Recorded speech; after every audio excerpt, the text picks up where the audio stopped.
This channel does not promote any violent, harmful, or illegal activities. All content provided by this channel is meant for educational purpose only. এই তো সুযোগ শওকত সাহেবের কাছে ওকে ধরে জেলের মধ্যে ভরে দেওয়া। এই নওশাদ সিদ্দিকীকে তারা চা খাওয়াচ্ছে কালো ঝান্ডা ছেড়ে দিয়ে। শুভাকাঙ্ক্ষী যারা ছিল তাদের আক্রমণ চালিয়েছে। কাপুরুষরা পিছন দিক থেকে আক্রমণ করে, বীর পুরুষরা কাজ করে না। গতকালকে আমার ক্যানিং পশ্চিম বিধানসভার অন্তর্গত ঘুটিয়ারি শরীফ অটো স্ট্যান্ডে একটি অধিকার সভা ছিল।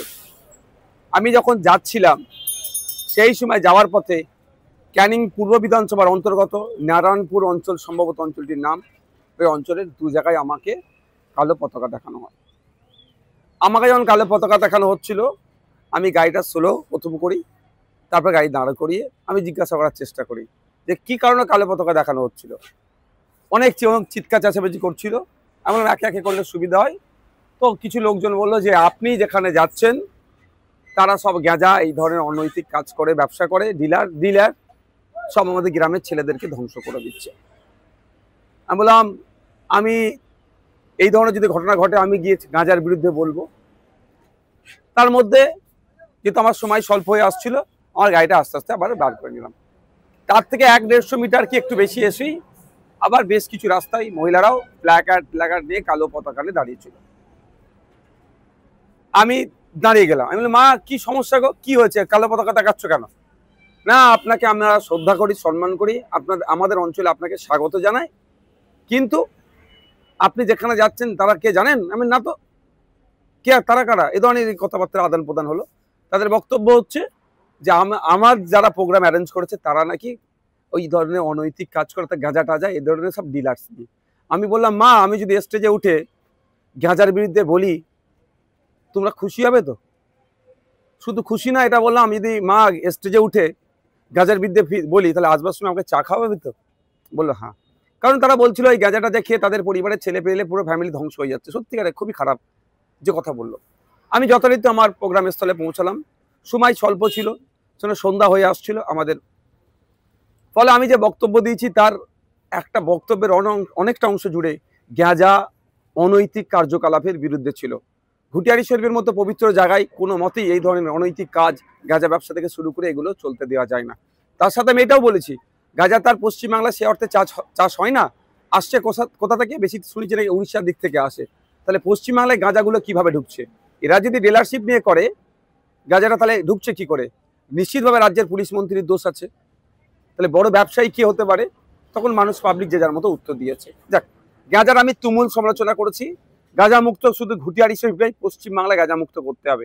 এতে পশ্চিমবাংলার যুব সমাজ ধ্বংস হয়ে যাচ্ছে, পরিবার ধ্বংস হয়ে যাচ্ছে। বলা প্রোগ্রাম শেষ হওয়ার পরে অগণিত মানুষ উপস্থিত হয়েছিল। সে প্রোগ্রামের স্থলে নোংরামি করার জন্য শাসক দল তার বড় বড় ঝান্ডা লাগিয়ে দিয়েছে। আমি একটা ঝান্ডা সরাইনি, তারা দিয়েছে দিক। ফিরে আসবার সময় যেখানে আমি যে জায়গায় আমাকে মায়েরা দাঁড় করে মানে পতাকা দেখাচ্ছিল আমি সেখানে দাঁড়ালাম, চা খেলাম তাদের হাতে। যদি আমি কিন্তু গাড়ি থেকে নামিনি, গাড়ি থেকে চা খেলাম, তাদেরকে বললাম, তারা আমার কথা বুঝলো। তারা একটা কথা বলছিল গাঁজা আর পাত্তার কথা বলেছি, আপনি গাঁজার কথা শুধু কেন বলেছে? আর আমি সত্যিকার অর্থে তাদের বললাম বাবু আমি গাঁজা আর পাত্তার মধ্যে ডিফারেন্স জানতাম না, কি ব্যাপারটা বলো। ওরা একটু ব্যাপারটা বললাম, ঠিক আছে এরপর থেকে গাঁজা আর পাত্তার বিষয়ে বলবো। যাক, তারা কনভিন্স হয়েছে। এবং এটাও বলে এসছি যে তারা বলছে তারা আমাদের ফুরফুরা শরীফে নাকি আসেন, আমাদেরকে খুব ভালোবাসেন। আমি ঠিক আছে তুমি তো আসো, যে কোনো একটা শুক্রবারে যদি মনে হয় আমার সাথে স্টেজে ওই ছেলেগুলো ছিল এরা গাঁজার কোনো বিজনেসের সাথে যুক্ত, তার নাম আর একটা করে ছবি যদি পারো আমাদেরকে দাও, দেখো তার বিরুদ্ধে আমরা কি ব্যবস্থা গ্রহণ করি। এটাও বলে তাকে চললাম। তারপরে একটা ওই যে বাজারটি ছিল, যে বাজারটির পাশেই ফুটবল মাঠ, নারায়ণপুর মনে হচ্ছে অঞ্চল, ওখানে ওই যে কিছু ছেলে যে ভাইজান আপনি গাঁজার বিরুদ্ধে বললেন না। আমি যখন আসছিলাম ঠিক এই ধরনের, আমি তাদেরকে বললাম আমার গাড়ি থেকে, ভাই কে বলেছে আমি বলিনি, আমার রেকর্ড তোমরা দেখালে শুনে নাও। তখন ওরা আরো কিছুজন সাইডে আসলো। আমি বললাম গাড়িটা দাঁড় করো। বাবু আমি আবার গাড়িটার কাঁচটা খুলে, দরজাটা খুলে গাড়ির ভিতর থেকে আমি একটু বাইরের দিকে বার হলাম। তো বললাম যে আমি কে বলেছে বলিনি, তোমাদের আর কথা শুনে গিয়ে আমি ওখানে বলেছি না ভাইজান আপনার স্টেজে যারা ছিল তারা নাকি গাঁজা ব্যবসায়ী, গাঁজার ডিলার।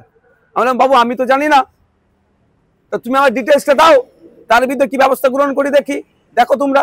আর একটা কথা হচ্ছে আমাকে একটু ইনকোয়ারি করতে দিতে হবে সময়। এই বলার মধ্যে ওই কিছু সবাই চিৎকার চাচ্ছে, সবাই ওই অভিযোগটাই করছে। আমার সাথে কেউ খারাপ আচরণ তখন পর্যন্ত করেনি। যেটা সত্য কথা সেটা আমি বলতে হবে। মানুষকে জানতে হবে যে অ্যাকচুয়াল ফ্যাক্টটা কি। তারা বলছে আমাদের এখানকার শেষ করে দিল। অনেক মাও ছিল, অনেক বাপেরা, অনেক বয়স্ক, অনেক ইয়াং ছেলে, কলেজ পড়ুয়া ছিল, ভাইজান আমাদেরকে শেষ করে দিচ্ছে। আমি বললাম ভাই তুমি বিশ্বাস করে তো আমাকে আমি সঠিক পথে চলছি বলে অভিযোগটা জানাচ্ছ তো? বললো হ্যাঁ। আমি তাহলে ঠিক আছে, তুমি তাহলে যারা এই অন্যায় কাজ করছে আমাদের পার্টির নাকি ঝান্ডার নিচে আছে তাদের ডিটেলসটা আমাকে দেবে। ওরাও এক প্রকার কনভিন্সড হয়ে যাচ্ছিল। সেই সময় 2-4টে লোক আসে, দেখলাম কি ওই ভিড়কে তোমরা যাও আচ্ছা আপনাকে আর বলতে হবে না, আপনি চলে যান। ব্যাপারটা একটা বোঝার আছে। যাদেরকে আমাদের বিরুদ্ধে খাপিয়ে তোলার চেষ্টা করেছিল, বাস্তব কথাটা বলেছি, তারা বোঝার চেষ্টা করেছে তাদের লড়াই গাঁজাকে বন্ধ করার যদি সত্যি করে হয়। আমিও গাঁজা বন্ধের পক্ষে, গাঁজার যেটা চলছে এর বিরুদ্ধে আমি। সুতরাং তারা কনভিন্স যখন হতে শুরু করলো, দেখলাম এটা হলো। এবার তারপরে আমি বললাম ঠিক আছে অবশ্য ভালো থেকো। যদিও তারপরেও বললাম ওর মধ্যেই যদি কারো মনে হয় যে এরা অন্যায় করছে, আমাদের পার্টির সাথে যুক্ত আছে, তাদের ডিটেলসটা দাও, তাদেরকে আমরা একটু টাইম দাও, ইনকোয়ারি করে তাদেরকে বহিষ্কার করে দেবো, বার করে দেবো, কোনো সমস্যা হবে না। কারণ আমরা সমাজ ব্যবস্থা পরিবর্তনের জন্য রাজনীতিতে এসেছি, এই গাঁজা মুক্ত সমাজের জন্য এসেছি। আর আমাদের ঝান্ডা ধরে গাঁজা তো বিক্রি করবে, তাহলে তাদেরকে কোনোদিন রাখতে পারি? বলার পরে আস্তে আস্তে আমরা আসছি। বা রাস্তা দু সাইডে প্রচুর লোকজন দাঁড়িয়ে আছে, ভালোবাসার মানুষও আছে, তৃণমূলেরও লোক থাকে। কারণ যখন আমি যাচ্ছিলাম প্রথম যারা আমাকে কালো ঝান্ডা দেখাচ্ছিল, যে ঝান্ডা দেখাচ্ছে সে হাসছে, আমি তাকে বললাম বাবু হাসলে, এরম ভাই বললাম যে হাসলে আর বিপ্লব হয় না, তুই প্রতিবাদও করছে, হাসছে কেন? মুখ বিনা হাসিতে কালো ঝান্ডা দেখাও, সে হেসেই যাচ্ছে। আসবার সময় তার সাথে দেখা হয়েছে, তার হাতে ঝান্ডা ছিল না, তখনও হাসছিল। দেখ দেখার সব মানুষজন থাকে যেভাবে তাকে আমাকে স্বাগত জানাবে বলুন, বা আমার প্রতিবাদের জন্যই তারা দাঁড়িয়ে আছে, যেটা ভাষাই নেবেন। রাস্তার দু সাইডে প্রচুর লোকজন দাঁড়িয়েছিল। এবার আস্তে আস্তে তাদের হাত দেখাতে এসেছি, কে কেমন আছে না আছে করতে করতে আসছি। ঠিক বাজারটা শেষ হবে, সেই খবর পাচ্ছি নাকি আমাদের শুভাকাঙ্ক্ষী কিছু যারা প্রোগ্রামে গিয়েছিল, বাইকে করে ফিরছিল, তাদের উপর চড়া হয়েছে। এই চড়াওটা হয়েছে, এ নোংরামি কাজ করেছে। এটা এবার যখন যারা আমাকে প্রথম বলছিল ভাইজান গাঁজা নিয়ে প্রতিবাদ করতে হবে, আপনি গাঁজাওয়ালাদের প্রোগ্রামে যাচ্ছেন, তারা আমার কাছে ছিল। আমি বললাম বাবু এটা কি হলো? তুমি আমাকে সঠিক দিশা দেখাচ্ছিলে, আর এই ধরনের অন্যায়টা কারা করলো? তখন ওরা সরাসরি বলছে ভাইজান এটা আমরা করিনি। তাহলে কারা করলো? ওটা কারা করলো? এখানে বুঝতে অবকাশ লাগছে না শওকত মোল্লা সাহেব, যে ক্যানিং পূর্বের মতো জায়গাতে মানুষ রাস্তার দুধারে ঢল নেমেছে। চন্দনেশ্বর থেকে শুরু করে নারায়ণপুর থেকে শুরু করে বিভিন্ন জায়গায় ক্যানিং পশ্চিমের মানুষ, হাজার হাজার মানুষ রাস্তায় নামছে, আতঙ্কিত হয়ে গেছে বলে আমাদের কর্মীদের উপরে চড়া হয়েছে। দুর্ভাগ্য সেখানে কিন্তু পুলিশের একটা অংশ ছিল, প্রথমে তারা নীরব দর্শকের ভূমিকা পালন করে। যখনই হয়েছে আমি আমার কর্মীকে মারবে, আমার ভালোবাসার মানুষকে মারবে, আমি তো চুপ করে থাকতে পারবো না। আমি গাড়ি থেকে নিয়ে পড়েছি, পুলিশ এসে বলছে সাহেব আপনি গাড়িতে উঠুন, আপনি চলে যান। আমি কেন যাবো? আমি যাবোটা কেন? এবার কিছু মানুষজন যারা কিন্তু ওখানে প্রতিবাদ এই গাঁজা নিয়ে কথা বলেনি, তাদের মধ্যে তারা নয়, অন্য কিছু মানুষ আপনি চলে যান, আপনি চলে যান, আপনি চলে যান এই করছে। এটা বুঝতে হবে ব্যাপারটা। আমার ভালোবাসার মানুষ মার খাবে, আমি চলে যাব, এটা হতে পারে না। আমি জানিয়ে গেছি, পুলিশ এসে বলছে সাহেব আমরা দেখছি, কোনো অসুবিধা নেই, যতটুকু যা ঘটনা ঘটে গেছে আর কিছু হতে দেবো না, আমরা কথা দিচ্ছি, যারা কোনো অসুবিধা হবে না, আপনি যান। আমি পুলিশ যারা ছিলেন ওখানে দায়িত্বশীল, আমি বললাম, কিন্তু আমি এখান থেকে যাবার ছেলে নয়, কারণ আমার কর্মীকে আমার ভালোবাসার মানুষকে মার খাওয়ার আগে আমি দুঘা মার খাতে প্রস্তুত আছি। তারা আমাকে রিকোয়েস্ট করেছে, বা গ্রামের কিছু শুভবুদ্ধি সম্পন্ন মানুষ বললো যে ভাইজান, এবং যারা প্রথমে আমাকে বলছিলেন যে গাঁজা নিয়ে গাঁজাওয়ালাদের প্রোগ্রামে আপনি যাচ্ছেন কেন, তারাও এসে গেছিল অনেকে কাছাকাছি এসে, ভাইজান আমরা দেখছি, আমরা এটা মর্মাহত, এরকমই ভাষায় বলেছে, আমরা মর্মাহত, এই কাজটা আমরা করতে চাইনি, কেউ মধ্যখান থেকে করে দিয়েছে। এবার কেউ মধ্যখান থেকে করে দিয়েছে সেটা হয়তো উনা বললো, আমি বলছি শওকত সাহেবের ঘনিষ্ঠ মানুষরা এই সুযোগটা নিয়েছে। তো এই অবস্থা হয়েছে। আমাকে আস্তে আস্তে আমরা বাড়ি আসলাম, আমি জাস্ট বাজারটা ক্রস করে আমি দাঁড়ালাম। আমাদের যে বাইক যারা, আমি পুরো খবর নিলাম ওখান থেকে, যাদেরকে তাদের উপর আক্রমণ চালিয়েছে, তারা ওখান থেকে যতক্ষণ না রেস্কিউ হয়েছে, আমি ওখানে অপেক্ষা করেছিলাম তাদেরকে তাদের বাড়ি পৌঁছাবার জন্য। আমি রাস্তা দেখিয়ে আমি বাড়ি এসেছি। এই হচ্ছে ঘটনা। ব্যাপারটা হচ্ছে আমরা প্রশ্ন এখানে, অঞ্চলটার নাম কি?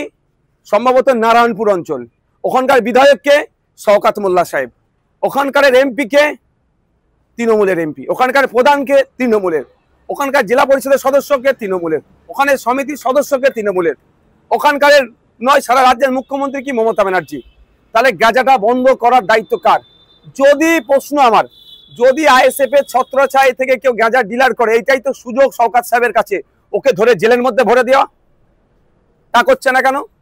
মানুষকে এই ধরনের প্রোগ্রাম করাচ্ছে বা এই ধরনের প্রোগ্রাম করছে কেন? প্রশ্ন থেকে যাচ্ছে। যেখানের বিধায়ক শওকত সাহেব, তার এলাকায় গাঁজাতে গ্রামে গ্রাম শেষ হয়ে যাচ্ছে বলছে, অঞ্চল নাকি শেষ হয়ে যাচ্ছে, তাহলে গাঁজাটা ব্যবসাটা বন্ধ করতে পারছে না কেন? ওরা তো সরকারে আছে। এমনিতেই আমাদের কর্মীরা কিছু করে না, ভাঙড়ে রাজ্জাক্কা খুন হলো, আইএসএফ এর নেতাদের নামে চিৎকার চেঁচামেচি করে আইএসএফ এর নেতাদেরকে কিভাবে গ্রেফতার করতে হবে তার জন্য উঠে পড়ে লেগে গিয়েছিল। আর আইএসএফ এর কোনো ওনাদের কথা যদি কেউ গাঁজা বিক্রি করে, এই তো সুযোগ তাকে ধরে জেল খাটানো। সম্পূর্ণরূপে আইএসএফ কে সাথে আর রাজনৈতিকভাবে পেরে উঠতে পারছে না। সাধারণ সরল সহজ মানুষকে ভুল বুঝিয়ে আমাদের বিরুদ্ধে খেপিয়ে তোলার চেষ্টা হচ্ছে। যখন সেই সহজ সরল মানুষটাকে তাদের ভাষায় আমি বুঝিয়ে দিচ্ছি, ওরা চাইছে গাঁজা বন্ধ হবে, নওশাদ সিদ্দিকীও চাইছে গাঁজা বন্ধ হোক।